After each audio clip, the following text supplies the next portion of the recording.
paz, mais uma manhã com vocês neste quadro Café com Reflexão.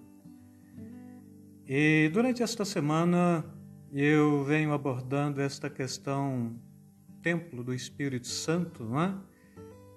E hoje eu quero estar lendo a mesma referência, senão que somente o versículo 17 que diz: se alguém destruir o templo de Deus, Deus o destruirá, porque o templo de Deus, que sois vós, é santo.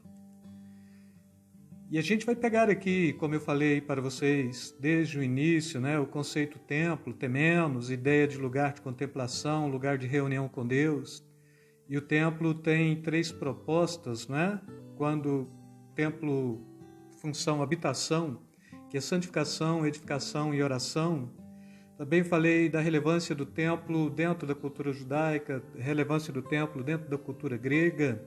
E depois, como cristãos, qual a relevância do templo? Depois eu falei para vocês de duas funções das três que estaria falando do templo, Função de habitar, função de santificar.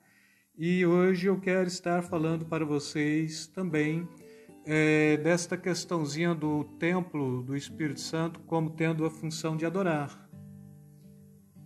E assim, a melhor definição de adoração que eu conheço mesmo, tenho muitas definições de adoração, eu sempre falo que adorar é reagir àquilo que Deus nos mostrou, porque nós só podemos adorar em cima de algo que Deus nos revelou, não é? E Moisés faz isso e a igreja faz isso. Então, oração é reação à revelação dada por Deus. Mas no século XIX, 1800 e pouco, surge um bispo anglicano chamado William Temple, que traz uma definição de adoração. E ele diz: adoração é a submissão de todo o nosso ser a Deus, tomando consciência de sua santidade e sustentando a mente com sua verdade. É a purificação da imaginação por sua beleza, abrindo o coração a seu amor. É a rendição da vontade aos seus propósitos. Tudo isto se traduz em louvor, a mais íntima emoção, o melhor remédio para o egoísmo, que é o pecado original. Então, uma das formas de quebrar o pecado original está simplesmente no conceito do cristão que compreende o processo da adoração. E o William Temple, ele traduz isto com muita maestria, com muita facilidade, com muita prioridade. Podemos até trazer este conceito. E quando eu falei que de fato nós somos templo do Espírito Santo, que Deus habita em nós, ele está procurando sempre esta possibilidade de estar santificando o altar.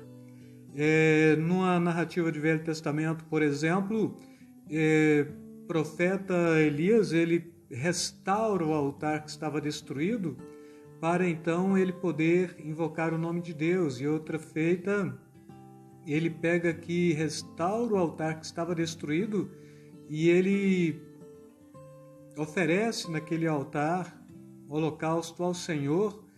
E aí ele está fazendo até uma prova para mostrar que o Deus que nós servimos responde com fogo. Lá atrás respondia com fogo mesmo, e este fogo consumiu todo o holocausto posto no altar e consumiu, até mesmo a Bíblia diz que consumiu as águas que estavam em torno daquele altar e até mesmo consumiu e lambeu as pedras. O original traz esse conceito, o fogo que consome o altar, que lambe as águas e as pedras e purifica totalmente, que se manifesta com fogo mesmo. E hoje, quando este Deus se manifesta com fogo no templo, no altar, que está no dispositivo correto, no coração voltado como o altar do Senhor, ele vai manifestar com fogo. E este fogo é este fogo que santifica, que purifica, que restaura, É este fogo que nos traz mesmo todo o poder e toda a ação do Espírito Santo habitando as nossas vidas e tomando os nossos corações.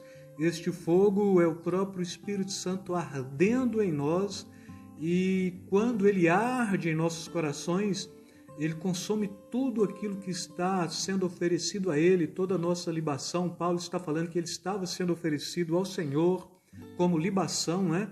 Consumindo toda a mirra derramada neste altar. Então está falando também da nossa oração, da nossa capacidade de adorar.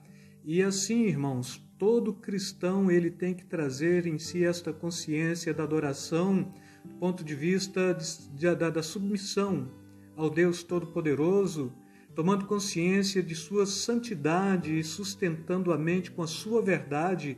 É a purificação da imaginação por sua beleza, abrindo o coração para o seu amor, é a rendição da vontade aos seus propósitos. E tudo isso traduz louvor. É a mais íntima emoção, o melhor remédio para o egoísmo, que é o pecado original, e eu diria, melhor remédio para tirar o homem da sua ansiedade. Século XXI é século da ansiedade, com pandemia a ansiedade aumenta mais ainda, e ansiedade significa que a raça humana está acelerada, o cristão está acelerado, mas a quebra da ansiedade, o desacelerar, vem com a proposta da adoração genuína, e a conclusão que eu quero trazer para vocês, que é do versículo 17, se alguém destruir o templo de Deus, Deus o destruirá, não é? Porque o templo de Deus que sois vós é santo. Então, quem pode destruir o templo de Deus? Versículo 17, se alguém, né? Este pronome indefinido, se alguém, ele é muito vasto. Mas aqui nesta passagem dá a ideia de duas pessoas, Deus e eu. Então, quem pode destruir este templo? Deus. E depois, quem pode destruir este templo? Eu. Em grego, destruir, a palavra é kataluo, e kataluo significa literalmente demolir, dissolver, abolir. Só que aqui há um jogo de palavras também. Paulo ele está pegando aqui um joguinho de palavras de destruir para trazer duas palavras bem distintas também, não é? Destruir, destruirá, como com dois sentidos, de um mesmo verbo que significa tanto profanar quanto destruir. Então, bem traduzido, este versículo 17 está propondo o seguinte: se alguém profanar o templo de Deus, Deus o destruirá. E uma outra versão vai trazer esta mesma compreensão, que sois vós, né? Se alguém profanar o templo de Deus, que sois vós, Deus o destruirá. E o castigo de profanar o templo é ser destruído. Ser destruído é quebra de aliança, é quebra de comunhão, é quebra de relacionamento. E se existe quebra de aliança, de comunhão, de relacionamento, como um homem pode persistir e como um homem ainda pode trazer esta mazela de hipergraça e de ultracalvinismo, falando que uma vez salvo, salvo para sempre? Sou eu que estou destruindo o templo do Espírito Santo. Como que Deus ainda pode me salvar neste contexto?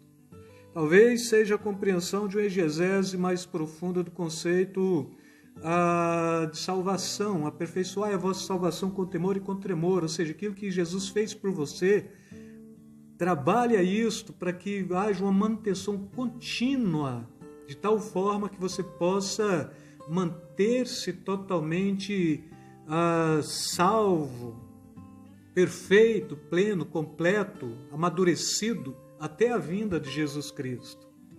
E com isso eu quero estar fechando esta semana, trazendo esta reflexão para cada um de vocês.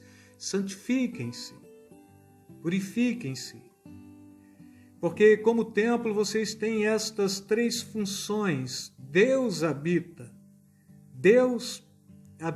no local que é santo, e Deus habita no local onde a função primordial é adorar.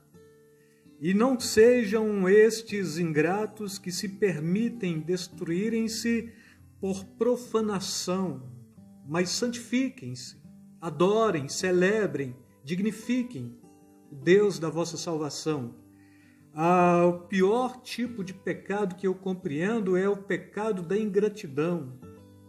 Se Deus já nos fez templo, se Deus já nos santificou, se Deus já nos propôs para sermos santuário dele, então a gratidão é dar continuidade a isto que Deus começou a fazer.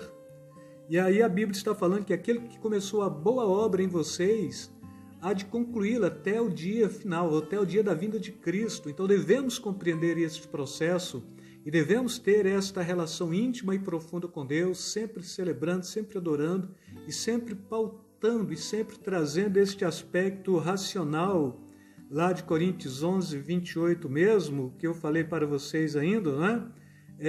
Examine-se, pois, o homem a si mesmo. Então tem esta questão de autoexaminar para saber como você está bem com a palavra de Deus, você está bem com a oração, você está bem com a santificação, você está bem com o sacrifício efetuado na cruz por você. E é assim, você deve se examinar.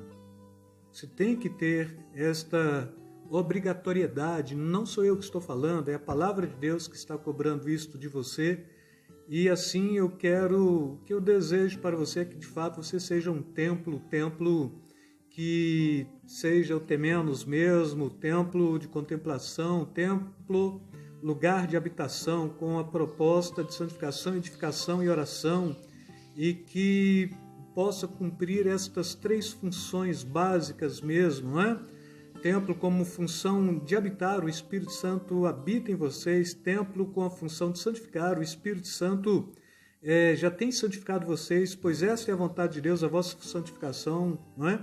E templo com a função de adorar. Então adorem, celebrem, desfrutem da presença de Deus e compreendam, nós fomos chamados para sermos diferentes.